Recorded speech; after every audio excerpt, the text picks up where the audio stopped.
Le Qatar accueille la 51e commission régionale du tourisme des Nations Unies à Doha.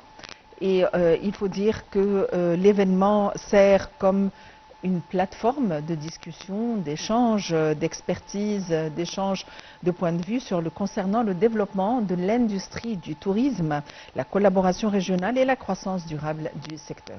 Pour nous donner plus d'éclaircissements, nous avons le plaisir d'avoir en ligne M. Mohamed Qutb, qui est expert en tourisme. Monsieur Qutb, bonjour et bienvenue avec nous. Bonjour, merci d'être toujours de me donner cette occasion-là d'être avec vous. Le plaisir est le nôtre. Eh bien, en quoi consiste cette 51e commission régionale du tourisme des Nations Unies? Ça, c'est des rencontres qui passent presque chaque 2 ans ou chaque année. Ça dépend toujours des événements sur le territoire du monde arabe et le territoire mondial.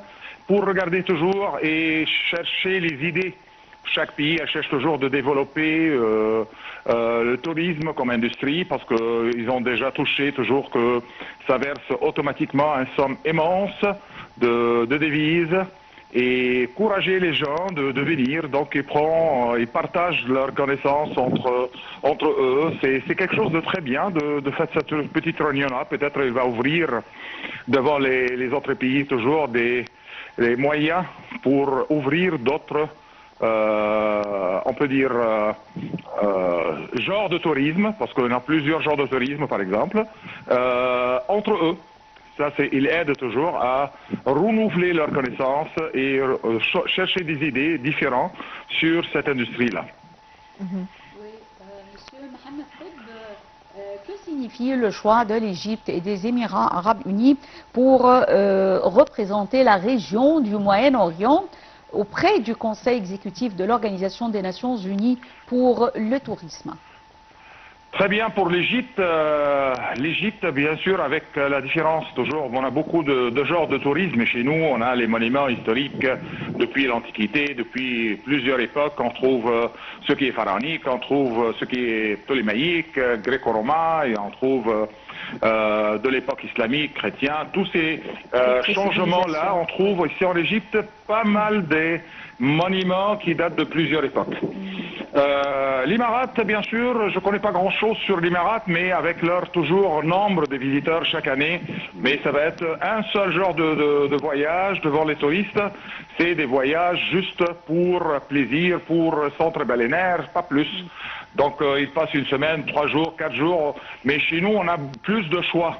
Ouais. On peut, si vous êtes intéressé pour les plages, on a, si vous êtes intéressé pour les aventures, on a, si vous êtes intéressé pour tout ce qui est culturel, on a toujours. Donc pour l'Égypte, je trouve c'est normal et il faut toujours garder l'Égypte sur on peut dire sur le trône de tourisme mondial, parce que vraiment il n'y a aucun pays qui a les changements, bien sûr, des différents moyens de passer les vacances comme chez nous.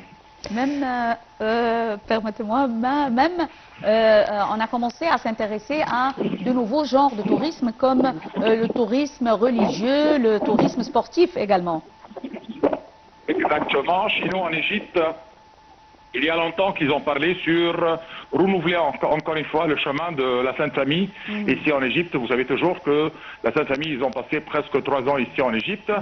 Vraiment, ils ont laissé leurs traces à 16 endroits. 16 endroits jusqu'à maintenant, 16 monastères, 16 églises, 16 coins visitables ici en Égypte. Mais jusqu'à maintenant, l'État égyptien, il n'a pas confirmé que la visite juste pour 6 endroits. Et c'est toujours se trouve au Caire ou les alentours du Caire. Il y a d'autres au sud, spécialement en Égypte moyen, à Siout, jusqu'à Siout. On peut trouver toujours à Siout, toujours c'est situé à peu près à 400 km au sud du Caire. Donc c'est grand trajet et ça, si on fait, comment on dit, s'assurer bien que ces sites-là, c'est en bien sécurité, ça, il ouvre devant les agences de voyage de préparer des voyages organisés pour ces sites-là, spécialement pour les gens qui aiment ce genre de voyage. Ça, c'est pour ce qui est, on parle sur ce qui est christianisme et tout ça.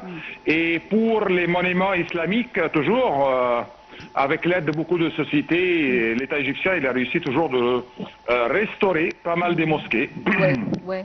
Vous savez toujours qu'après le tremblement de terre de l'année 92, on a bien sûr eu beaucoup de problèmes pour accéder, visiter les anciennes mosquées qui datent de l'époque fatimide, qui datent de l'époque mamelouk et tout ça. Mais maintenant, je peux vous confirmer que tous ces monuments-là sont bien restaurés et visitables et on peut toucher toujours cette charme islamique dans ces mosquées-là qui datent de l'époque de fatimide ou l'époque mamelouk. La conférence s'intitule « Le tourisme sportif et l'industrie touristique après la Coupe du Monde ». Alors, c'est un grand titre. Comment peut-on comprendre les détails de ce titre? Le Coupe du Monde, par exemple, de football qui s'est passé à Qatar, il a ouvert devant ces pays-là qu'on peut accueillir des touristes qui viennent pour regarder les matchs ou bien sûr participer à cette compétition-là. Donc il faut trouver toujours moyen pour attirer l'attention de ces gens-là, pas seulement pour venir regarder des matchs ou des compétitions ou des Coupes du Monde ou quelque chose comme ça, non, mais en plus trouver devant eux encore d'autres moyens de passer leurs vacances dedans ou chez nous. Donc ça, c'est parallèle, on peut dire, avec les événements sportifs mondiaux. C'est pas seulement, par exemple, individuellement comme ça, les touristes ils pensent de venir, par exemple, en Égypte, parce que le Coupe du Monde, il va passer, par exemple, en États-Unis. C'est impossible. Mais il faut être en parallèle. Et ça, les gens qui participent ou viennent pour regarder ces matchs ou ces compétitions-là, ou le Coupe du Monde, par exemple de handball, c'est déjà passé chez nous ici en Égypte, par exemple de natation, quelque chose comme ça, de rame, n'importe quel genre de sport. Ces gens-là, quand ils viennent pour participer ou pour regarder ou bien sûr passer les jours pendant ces compétitions-là, peut-être ça va attirer leur attention de passer leurs normales vacances ou les vacances normaux, d'accord, dans ce pays-là encore une fois. Ils font la découverte par exemple vite fait parce qu'il y avait toujours des événements à faire, mais après c'est facile toujours de revenir encore une fois et trouver le temps pour visiter les monuments par exemple au sud, au nord, sur le côte méditerranéenne, à Luxor et à Assouan. Donc ça va être, on peut dire, message d'un sens indirect de revenir encore une fois sur le même site, même pays, et regarder qu'est-ce qu'on a encore comme différents genres de tourisme chez nous ici en Égypte. Monsieur Mohamed Ourbe, vous êtes expert en tourisme. Merci d'avoir été avec nous aujourd'hui. Merci pour vous tous. Alors donc le tourisme a plusieurs facettes. Vous savez que l'Égypte est un pays touristique de premier degré.